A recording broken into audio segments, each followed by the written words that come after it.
अस्सलाम वालेकुम।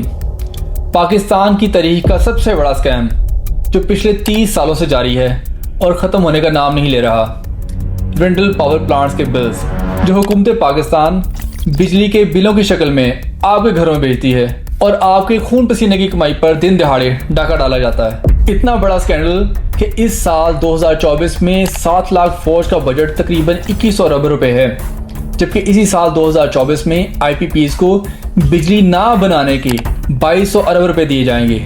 जी हाँ, 2200 अरब रुपए, और इसमें से 450 अरब रुपए ऑलरेडी गवर्नमेंट ने इन IPPs को पे कर दिए हुए हैं। लेकिन क्या आपको पता है कि इन IPP पावर प्लांट्स के असल मालिकान कौन हैं? हुकूमत के नुमाइंदे हमारे पाकिस्तानी बिकाऊ मीडिया पर आकर चाइना का या इंटरनेशनल कंपनीज का नाम लेते हैं, हकीकी नाम नहीं बताते और पाकिस्तानी कौम को गुमराह करते हैं, डराते हैं कि ये कॉन्ट्रैक्ट कैंसिल नहीं हो सकते, रिवाइज नहीं हो सकते, वरना वो सारी कंपनीज इंटरनेशनल कोर्ट्स में चली जाएंगी, पाकिस्तान को नुकसान होगा।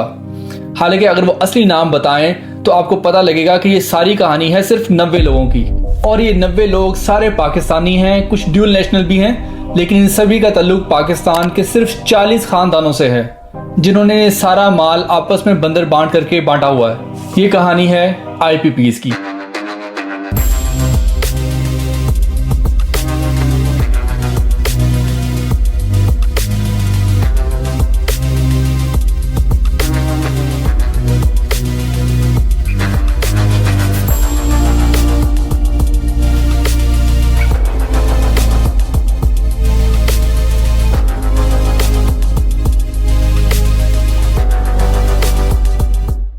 Independent power plants actually privately owned companies होती हैं, पावर प्लांट्स होते हैं जो किसी भी मुल्क में बिजली की मौजूदा कमी को पूरा करने के लिए या फ्यूचर की ज़रूरियात को देखते हुए लगाए जाते हैं। और ये सिर्फ पाकिस्तान में ही नहीं लगाए गए, Taiwan, south Africa, Malaysia, India, यहाँ तक कि कनाडा, जर्मनी और USA जैसे तरक्की याफ्ता मुल्कों में भी लगाए गए हैं। लेकिन दुनिया के किसी और मुल्क में अवाम का पैसा IPPs में इस तरह नहीं बांटा गया जिस तरह पाकिस्तान में बांटा गया है। सबसे पहले थोड़ा सा बैकग्राउंड जानते हैं कि पाकिस्तान में किस हुक्मरान ने कितने IPP पावर प्लांट्स लगाए। इससे आपको IPP मालिकान का भी खूब अंदाजा होगा और उनकी इन्फॉर्मेशन मजीद आपसे मैं फर्दर शेयर भी करूंगा। ये कहानी स्टार्ट होती है 1988 से, जब बेनज़ीर हुकूमतों में पहले 16 पावर प्लांट्स के कॉन्ट्रैक्ट्स हुए।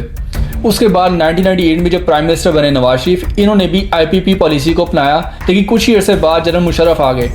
तो जनरल मुशर्रफ ने 2002 में 12 IPP पावर प्लांट्स के कॉन्ट्रैक्ट्स किए। 2008 से आसिफ जरदारी हुकूमत के दौरान तो रेंडल पावर करप्शन जुबान ज़द-ए-आम थी, बल्कि उस दौर के फेडरल मिनिस्टर राजा परवेज अशरफ का तो नाम बदलकर राजा रेंडल रख दिया गया था।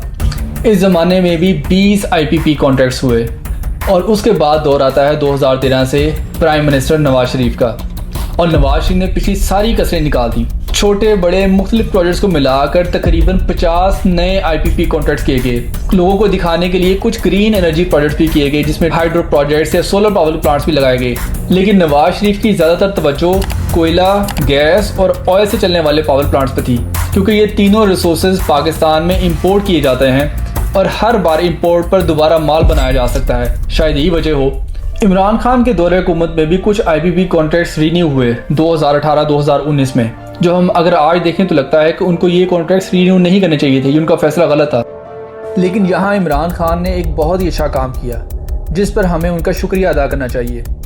अगस्त 2019 में इमरान खान ने मोहम्मद अली की सरबराही में इन IPPs की इंक्वायरी के लिए 9 मेंबर्स की कमेटी बनाई, जिसमें FIA और ISI के मेंबर्स भी शामिल थे, ये देखने के लिए कि कौन सा पावर प्लांट कितनी बिजली बनाता है, उसको कितने पैसे दिए जाते हैं और क्या कोई इरेगुलरिटीज़ है या नहीं है।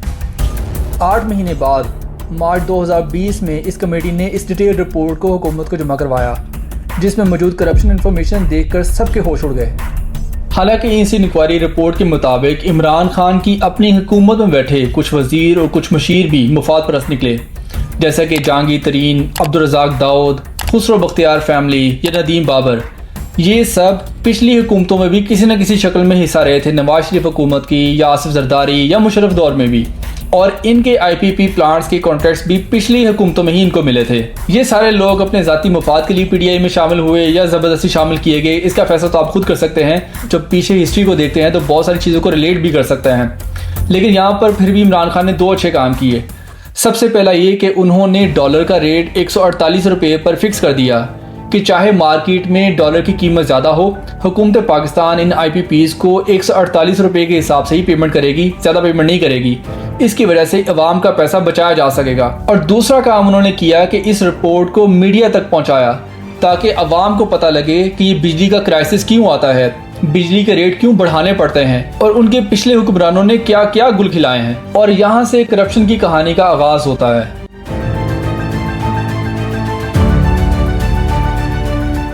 मिसाल के तौर पर 2011 से लेकर 2018 तक पाकिस्तान के मशहूर बिजनेसमैन मियां मंशा, उनके 4 IPP पावर प्लांट्स को 71 अरब रुपए का मुनाफा दिया गया, जिनमें से तकरीबन 20 अरब रुपए फ्यूल कंजम्पशन के नंबर्स में हेराफेरी, कारखाने के ऑपरेशन एंड मेंटेनेंस के नंबर्स में हेराफेरी, बल्कि कुछ नामालूम अखराजात के नाम पर भी चोरी किए गए। अब 20 अरब रुपए बगैर किसी ऑडिट के कैसे कोई हुकूमत किसी प्राइवेट कारखाने को अदा कर सकती थी। और बिजनेसमैन मियां मंशा का नवाज शरीफ फैमिली के साथ क्या ताल्लुकात हैं, ये आप सभी तो जानते हैं।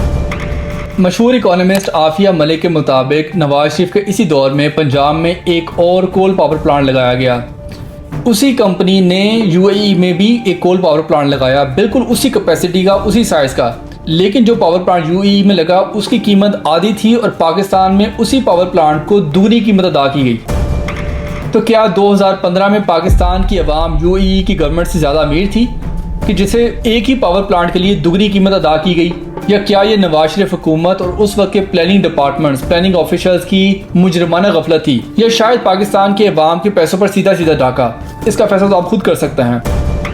2015 में पोर्ट कासिम कराची पर एक कोल पावर प्लांट लगाया गया, जिसके सेटअप के लिए नवाज शरीफ गवर्नमेंट ने 19.3 अरब रुपए खजाने से दिए। शुरू में बताया गया कि ये चाइनीज इन्वेस्टर्स हैं और कतरी इन्वेस्टर्स हैं जो ये कंपनी बनाकर ये कोल पावर प्लांट लगा रहे हैं, लेकिन कुछ देर बाद पता लगा कि इस कंपनी के पीछे एक बड़े major share holder Saif Rahman भी हैं।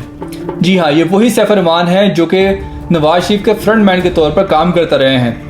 वही सैफ रहमान जो लाहौर हाई कोर्ट के जज को कॉल करते थे और लोगों को कॉल के ऊपर सजाएं दिलवाया करते थे। ये वही सैफ रहमान है जिसकी बेटी के साथ मरियम नवाज के बेटे जुनैद सफदर की शादी हुई थी कुछ अर्सा पहले। अब आप देखें, एक प्राइवेट कंपनी जिसके मालिकान और बाद में मुनाफा कमाने वाले सैफ रहमान या और दूसरे प्राइवेट लोग, लेकिन उस कंपनी को सेटअप करने के लिए गवर्नमेंट ऑफ पाकिस्तान अपनी जेब से 19.3 अरब रुपए जमा करवा रही है, मुफ्त में दे रही है। और फिर ये लोग शोर मचाते हैं कि एक धेले की करप्शन भी साबित नहीं हुई। अब ये करप्शन नहीं तो फिर और क्या है? और ये अभी सिर्फ 5 से 6 पावर प्लांट्स का कुछ डाटा आपके साथ शेयर किया है। इस रिपोर्ट में तकरीबन 60 पावर प्लांट्स का जिक्र है जिन्होंने 2002 से लेकर 2020 तक 5100 अरब रुपए नाजायज फायदा उठाया। 5100 अरब रुपए, और अगर इसे चोरी कहा जाए तो शायद गलत ना होगा। ये 5100 अरब रुपए आज के दौर में भी 17 अरब डॉलर से ज़्यादा की रकम बनती है।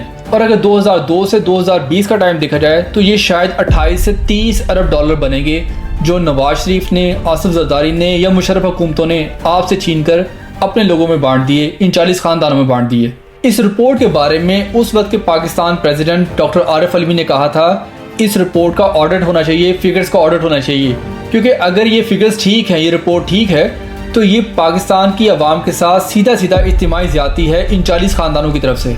शहीद अरशद शरीफ ने इस रिपोर्ट के मुतालिक डिफरेंट मल्टीपल प्रोग्राम्स किए थे और सीधे सीधे क्वेश्चंस किए थे, आवाम के सामने हकायक रखे थे। बाकी अब क्योंकि इतनी सारी चीजें हमारे पास आ गई, मैं सिर्फ दिखा दूंगी कि सिर्फ एक रिपोर्ट नहीं है, मल्टीपल रिपोर्ट्स इस वक्त मेरे पास IPP से रिलेटेड है। तो इंशाल्लाह ताला अगर ये IPP माफिया हमारा प्रोग्राम बंद करवाने में कामयाब ना हुआ तो हम इसको एक्सपोज करते रहेंगे।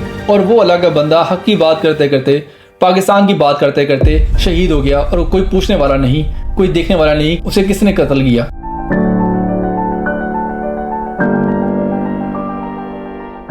IPP's मालकान ने इस रिपोर्ट पर रिस्पांस दिया था कि ये रिपोर्ट बेबुनियाद है, इसमें हकायक ठीक नहीं है। लेकिन हकायक का फैसला तो तब होता जब इस रिपोर्ट का फॉरेंसिक ऑडिट होता, कोई कार्रवाई होती। लेकिन सब कुछ रोक दिया गया क्योंकि इसमें सो कॉल्ड पाकिस्तान के पावरफुल लोग इन्वॉल्व थे। शायद एक वजह यह भी हो कि क्यों इमरान खान की गवर्नमेंट को ख़त्म करना ज़रूरी था कि कभी इस रिपोर्ट पर कोई कार्रवाई स्टार्ट ना हो सके। और ये ऑडिट रुकवाना, कार्रवाई ना होने देना पाकिस्तान में कोई नई बात नहीं। 2013 में जब नवाज शरीफ पाकिस्तान के प्राइम मिनिस्टर बने तो उस वक्त फाइनेंस मिनिस्टर इसहाक डार ने आते ही 480 अरब रुपए इन्हीं इलेक्ट्रिसिटी पावर हाउसेस के सर्कुलर डक्ट के 480 अरब रुपए फ़ौरन अदा कर दिए, और वो भी बगैर किसी ऑडिट के। ये एक बहुत बड़ी रकम थी, 4.8 बिलियन डॉलर्स, जो कि नवाज हुकूमत ने इन IPP मालकान को बगैर किसी ऑडिट के नवाज दी। इस पर उस वक्त के ऑडिटर जनरल ऑफ पाकिस्तान बुलंद अख्तर राना ने अपनी कानूनी जिम्मेदारी पूरी करते हुए खुद ऑडिट करवाया और 480 अरब रुपयों में से 190 अरब रुपयों की खुद बुर्द निकाली, यानी कि तकरीबन 1.9 बिलियन डॉलर्स की हेरा फेरी। किसी दुनिया के मुल्क में कोई नजीर नहीं होगी कि what to talk of 480 billion. जब मैंने फिर इस पे शोर शराबा किया तो हमें शटअप कॉल भी मिली, हमें थ्रेट्स भी मिली, हमें ये भी हुआ। एनीहाउ मैं इस पे डटा रहा और मैंने इसका फिर स्पेशल ऑडिट कराना शुरू किया, और उस वक्त तक की जो ड्राफ्ट ऑडिट रिपोर्ट थी जो मैंने तैयार कराई थी, 190 अरब रुपयों की मिस एप्रोप्रिएशन थी। इस पर नवाज शरीफ बजाय ये कि बुलंद अख्तर राना को कोई शाबाश देते, इस ऑडिट के मुताबिक कोई कार्रवाई करवाते और IPP मालकान से आपके खून पसीने की कमाई वापस ली जाती, उन्होंने बुलंद अख्तर राना को ही रस्ते से हटा दिया और ऑडिट पर कोई कार्रवाई नहीं हुई, कभी कोई पेशरफ्त नहीं हुई। 2018 में PTI के सेनेटर शिबली फराज ने सेनेट में एक रिपोर्ट जमा करवाई इन IPPs के मुतालिक, लेकिन कोई एक्शन नहीं लिया गया। 2019 में एक दूसरे PTI के सेनेटर वजीर नुमान ने 5 IPP पावर प्लांट्स के मुतालिक करप्शन की रिपोर्ट जमा करवाई, लेकिन उस पर भी कोई एक्शन नहीं लिया गया, कोई ऑर्डर नहीं किया गया। आखिर ये IPP मालिकान हैं कौन और वो क्यों इतने ताकतवर हैं कि ना तो कोई फोरेंसिक ऑडिट होता है और ना ही उनके मुतालिक कोई कानूनी कार्रवाई होती है। और वो महंगी बिजली बनाकर तो पैसे कमाते ही हैं, लेकिन वो बिजली ना बनाने के भी पैसे आपसे वसूल करते हैं और हुकूमत बाकायदा तौर पर उनको ये पैसे अदा करती है। साबिक चेयरमैन PIEF मियां अबू जरशाद के मुताबिक इन IPP प्लांट्स के सबसे ज़्यादा हिस्सेदार शरीफ फैमिली हैं। 28% IPP प्लांट्स के मालिक शरीफ फैमिली और उनके रिश्तेदार हैं, जिनमें हमजा शहबाज, सलमान शहबाज, सैफुर रहमान या किसी किसी जगह पर शहबाज शरीफ और मरीम नवाज का नाम भी आता है। इसके अलावा और कौन से नाम हैं वो पोशीदा हैं। 16% हिस्सेदार मुस्लिम लीग नवाज के पॉलिटिशियंस और सपोर्टर्स हैं। 16% भुट्टो ख़ानदान और जरदारी ख़ानदान हैं। 8% के मालिक पीपल्स पार्टी के दूसरे पॉलिटिशियंस और सपोर्टर्स हैं। 10% IPP प्लांट्स के मालिक आर्म फोर्सेस कंट्रोल कंपनीज हैं। 7% अदर पाकिस्तानी बिजनेसमैन हैं। सिर्फ 8% चाइनीज़ कंपनीज हैं, चाइनीज़ इन्वेस्टर्स हैं, और 7% कतरी इन्वेस्टर्स हैं। यानी कि अगर टोटल किया जाए तो सिर्फ 15% इंटरनेशनल कंपनीज की इन्वेस्टमेंट है इन IPP प्लांट्स में। बाकी 85% IPP प्लांट्स के मालिक पाकिस्तानी नेशनलिटी होल्डर या ड्यूल नेशनलिटी होल्डर हैं।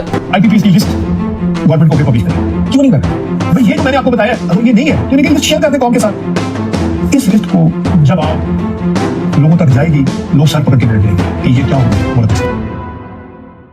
अगर ये लिस्ट ठीक है तो इस साल 2200 अरब रुपए जो हुकूमत ने इन IPP मालकान को बिजली ना बनाने के अदा करने हैं, उनमें से 1496 अरब रुपए तो सिर्फ शरीफ खानदान, जरदारी खानदान या उनके हवारियों में जाएंगे। यहाँ पर मुझे एक कहावत याद आती है कि अंधा बांटे रेवड़ियाँ मुड़ मुड़ अपनों को। लेकिन IPPs मालकान के मामले में तो ये अंधे भी नहीं, बिल्कुल देखभाल कर रेवड़ियाँ अपने खानदान में, अपने हवारी में बांट रहे हैं। अब यहाँ पहला सवाल ये पैदा होता है कि इन IPPs कॉन्ट्रैक्ट्स में ऐसा क्या लिखा है कि मालकान को बगैर बिजली बनाए भी अरबों रुपए मिलता है। इन कॉन्ट्रैक्ट्स में 3 कंडीशन सबसे ज़्यादा इंपॉर्टेंट है। पहली कंडीशन, पावर प्लांट को चलाने के लिए कोयला, गैस या ऑयल खरीदने के लिए dollars government of Pakistan in IPPs को देगी। इस कंडीशन की वजह से फ्यूल पावर प्लांट्स को कंजप्शन गलत दिखाकर करप्शन करना आसान हो जाता है। मिसाल के तौर पर अगर आपकी गाड़ी 1 लीटर में 10 किलोमीटर ट्रेवल करती है, मगर आपका ड्राइवर आपसे झूठ बोले कि नहीं 10 किलोमीटर नहीं 7 किलोमीटर ट्रेवल करती है, तो वो आपसे हर बार गाड़ी में पेट्रोल डलवाने के पैसे ज़्यादा लेगा, लेकिन गाड़ी में पेट्रोल कम डलवाएगा। और ये आपकी नाअहली होगी कि अगर आप कभी इस चीज़ को चेक ना करें, जैसे पाकिस्तान हुकूमत ने कभी चेक ही नहीं किया और खुशी खुशी आपके पैसे उठाकर IPPs को देते रहे। मियां मंशा, अब्दुल रज़ाक समेत तकरीबन हर किसी थर्मल पावर प्लांट ने गलत फ्यूल कंजप्शन जमा करवाई और शरीफ जरदारी हुकूमतों ने बगैर पूछताछ अरबों रुपए बांट दिए। दूसरी कंडीशन, हुकूमत बिजली के बिल की शक्ल में पाकिस्तानी रुपीज़ इकट्ठे करती है, जबकि IPP से बिजली US डॉलर्स में ख़रीदी जाएगी। और आप जानते हैं कि पाकिस्तान की करेंसी अनफॉर्चुनेटली स्टेबल नहीं, US डॉलर आए रोज़ महंगा हुआ होता है, तो हुकूमत को डॉलर्स ख़रीद कर या फिर अपने ख़जाने से डॉलर्स पे करने पड़ते हैं IPPs को। जिसकी वजह से IPPs तो हमेशा मुनाफे में रहते हैं, मगर पाकिस्तान को महंगी बिजली खरीदने की वजह से नुकसान होता है। तीसरी और सबसे नुकसानदेह टर्म कि बेशक ये IPP पावर प्लांट्स बिजली पैदा ना करें, लेकिन फिर भी हुकूमत पाकिस्तान इनको US डॉलर्स में पेमेंट करती रहेगी जो कॉन्ट्रैक्ट में तय हुआ होगा। इसे कैपेसिटी चार्जेस कहते हैं और सिर्फ इस कंडीशन की वजह से पाकिस्तान का दिवालिया हो चुका है। आप खुद सोच कर देखें कि क्या आप अपने घर के बाहर किसी ऐसे पावर जनरेटर को इंस्टॉल करेंगे या किराए पर लेंगे कि जो बेशक सालों बिजली पैदा ना करे, लेकिन आप उसको हमेशा पूरी की पूरी कीमत अदा करें? कभी भी नहीं। लेकिन हुकूमत पाकिस्तान ने 2024 के पहले 3 महीनों में एक पावर प्लांट हबको को 9.5 अरब रुपए अदा किए हैं और हबको ने 1 यूनिट बिजली भी पैदा नहीं की। इसी तरह 450 मेगावाट का एक दूसरा कोल पावर प्लांट जो सिर्फ 20 मेगावाट बिजली पैदा करता है, लेकिन पूरे 450 मेगावाट के पैसे वसूल करता है हुकूमत से, और इसका नाम रोज पावर प्लांट है। एक्स फेडरल मिनिस्टर गो के मुताबिक IPPs की कुल तादाद तकरीबन 106 है और इनमें से 25 पावर प्लांट्स ऐसे हैं जो बिल्कुल बंद पड़े हैं, कोई भी बिजली पैदा नहीं करते, लेकिन हुकूमत उनको पूरे का पूरा मुआवजा देती है, पूरा पैसा अदा करती है, और वो भी US डॉलर्स में। इमरान खान ने गिरफ्तारी से पहले अपनी कौम को मुखातिब होकर कहा था कि अगर आप अपने हक की खातिर ना खड़े हुए, इन चोरों के खिलाफ आपने पुरअमन एहतजाज ना किए, तो आपका हाल जानवरों से बुरा होने वाला है। अब आप खुद सोचें, क्या ये इंसाफ है कि बिजली बनाने के पैसे तो अपनी जगह पर, बिजली ना बनाने के पैसे भी एक साल में 2200 अरब रुपए हैं और वो आपकी जेबों से अदा किए जाते हैं। यानी कि IPPs के साथ क्रिमिनल नेचर के कॉन्ट्रैक्ट करने वाले कौन? यही मुस्लिम लीग नून, पीपल्स पार्टी या जनरल मुशर्रफ। और IPP कंपनीज के पीछे जायज़ नाजायज़ पैसा कमाने वाले कौन? अक्सरियत यही मुस्लिम लीग नून, पीपल्स पार्टी या उनके हवारी लोग। अवाम हमदर्द होने का नकाब पहन कर ये पॉलिटिशियंस अपने ही ख़ानदान के लोगों, दोस्तों, यारों को कारोबार करवाते हैं और फिर अपनी अथॉरिटी का नाजायज़ फ़ायदा इस्तेमाल करते हुए पब्लिक डोमेन के कॉन्ट्रैक्ट्स इनको देते हैं। सिविल सर्वेंट्स, ब्यूरोक्रेट्स को साथ मिलाते हैं, उनको बड़े बड़े ओहदे ऑफर करते हैं और सभी मिल मिलाकर ये चोरी करते हैं। एट दी एंड दीमक की तरह इस मुल्क के लोगों ने चाट कर खोखला कर दिया है। हुकूमती अदारे, खासतौर पर नेपरा और CPPAG का रोल तो बहुत ज़्यादा मशकूक है, क्योंकि ये सारी की सारी बंदरबांट इन इदारों में आला ओहदों पर बैठे सरकारी ऑफिसर्स की मिली भगत बगैर पॉसिबल ना होती। इंडस्ट्री लगाना, बिजनेस करना, पैसा कमाना, अमीर होना, ये कोई बुरी बात नहीं, लेकिन मुल्क के कानून के मुताबिक टैक्सेस पे करके, ना कि चोरी करके और मिली भगत के साथ कॉन्ट्रैक्ट्स पॉलिटिशियंस अगर अपने खानदान वालों को देंगे तो ये सारी की सारी इलीगल एक्टिविटीज काउंट होती हैं। ये किसी भी तरीके से जायज़ कंसिडर नहीं की जा सकती। एक तरफ आवाम पिस रही है गुर्बत में भी और बेरोजगारी में भी। बढ़ती हुई बिजली की वजह से इंडस्ट्री बंद हो रही है। पाकिस्तान की तकरीबन 35% इंडस्ट्री ऑलरेडी बंद हो चुकी है अनफॉर्चुनेटली, और ये मजीद आगे से आगे और बंद होती जा रही है। जब ये मजीद इंडस्ट्री बंद होगी, बेरोजगारी फैलेगी, तो उसकी वजह से मसाइल और ज़्यादा बढ़ेंगे। गुर्बत में मजीद इजाफा होगा, क्राइम्स में मजीद इजाफा होगा। इस सब क्राइसिस के अंदर हम सब पाकिस्तानियों के ऊपर एक जिम्मेदारी आती है। हम सबको मिलकर आवाज़ उठानी है, डिमांड करनी है। इस मौजूदा हुकूमत जो कि नवाज शरीफ या PDM की हुकूमत है, इससे तो कोई हमें उम्मीद नहीं है, क्योंकि ये सारे के सारे मामला इन्हीं के तो पैदा करते हैं। लेकिन हमें सुप्रीम कोर्ट से थोड़ी बहुत उम्मीद है। एट दी एंड जो सुप्रीम कोर्ट में काजी फायज ईसा चीफ जस्टिस ऑफ पाकिस्तान है, उस पर भी बहुत सारे लोगों की रिजर्वेशन हैं, लेकिन एट दी एंड हमें सुप्रीम कोर्ट से उम्मीद है कि वो इस पर सू मोटर ले और एक्शन लेना स्टार्ट करे। और उसमें सबसे पहला काम कि इन IPPs कंपनीज की लिस्ट जारी होनी चाहिए कि शुरू से लेके आज तक जो भी इन कंपनीज के मालिक थे वो किस पॉलिटिकल पार्टी से बिलोंग करते थे, किस खानदान से बिलोंग करते थे, उन सारी की लिस्ट पब्लिक होनी चाहिए। उन्होंने कितनी सरमायाकारी की, कितना पैसा इन्वेस्ट किया और कितना मुनाफा कमाया और किस किस साल में कमाया, ये सारी की सारी लिस्ट पब्लिक होनी चाहिए ताकि अवाम को भी पता लगे कि हकायक क्या है। दूसरी इंपॉर्टेंट बात, जिस तरह 2020 में उस रिपोर्ट मोहम्मद अली की रिपोर्ट ने बताया था कि इस सारे मामले का फोरेंसिक ऑडिट होना चाहिए, तो हम डिमांड करते हैं कि हाँ, इन सारी IPPs का फोरेंसिक ऑडिट होना चाहिए। तीसरी और इम्पॉर्टेंट चीज़, पाकिस्तान में बिकाऊ मीडिया और उसमें बैठे बिकाऊ जर्नलिस्ट हमें हर वक्त प्रचार करते रहते हैं जी कि पाकिस्तानी इस मामले में कुछ नहीं कर सकते, ये कॉन्ट्रैक्ट रिवाइज़ नहीं हो सकते, अगर रिवाइज़ करेंगे या कॉन्ट्रैक्ट ख़त्म करेंगे तो वो IPP मालकान इंटरनेशनल कोर्ट में चले जाएंगे, लिटिगेशन में जाएंगे या पाकिस्तान को नुकसान होगा, केस हार जाएगा। भाई कैसे हार जाएगा? दुनिया की कोई ऐसी कोर्ट नहीं है जो कि चोरी के पैसे को डिफेंड कर सके। अगर 80% के करीब इन IPPs कंपनीज के मालिक पाकिस्तानी हैं, चाहे वो ड्यूल नेशनल हैं, लेकिन अगर वो पाकिस्तानी भी हैं और फिर वो लॉ तोड़ते हैं, इरेगुलरिटीज उनकी कंपनीज में, तो वो कॉन्ट्रैक्ट्स क्यों कैंसिल नहीं हो सकते? उन पे कानूनी कार्रवाई क्यों नहीं हो सकती? और कानूनी कार्रवाई भी वो कि वो दुनिया में किसी भी कोर्ट में भी चैलेंज हो तो कोई भी कोर्ट किसी भी चोरी को डिफेंड नहीं कर सकती अगर उसके मुताबिक पूरे फैक्ट्स मौजूद हों। तो ये जो पाकिस्तानी मीडिया हमें दिन रात प्रचार करता है, गलत पोर्ट्रेट करता है, गुमराह करता है आवाम को कि सारे इंटरनेशनल कॉन्ट्रैक्ट्स हैं। इंटरनेशनल कॉन्ट्रैक्ट्स सिर्फ इंटरनेशनल कंपनीज 15% के हैं, बाकी जो 85% या मोर देन 80% वो पाकिस्तानी हैं। तो उनके खिलाफ मुकम्मल तौर पर कानूनी कार्रवाई होनी चाहिए, क्योंकि उनके अपने जगी पुश्ती लोग पॉलिटिक्स में मौजूद है जो कॉन्ट्रैक्ट देते हैं, और उनके अपने बच्चे या उनके अपने चाहने वाले, उनके अपने हवारी एक कॉन्ट्रैक्ट्स लेकर पाकिस्तान का पैसा लूटते हैं। तो उनके मुतालिक बिल्कुल कार्रवाई हो सकती है, कानूनी कार्रवाई हो सकती है अगर उन लोगों ने इरेगुलरिटीज की हुई हैं। और चौथी इंपॉर्टेंट बात ये कि तकरीबन 24 नए IPPs कॉन्ट्रैक्ट्स हुए हैं जो रिन्यूएबल एनर्जी पर चलेंगे और वो 2030 तक मुकम्मल होंगे।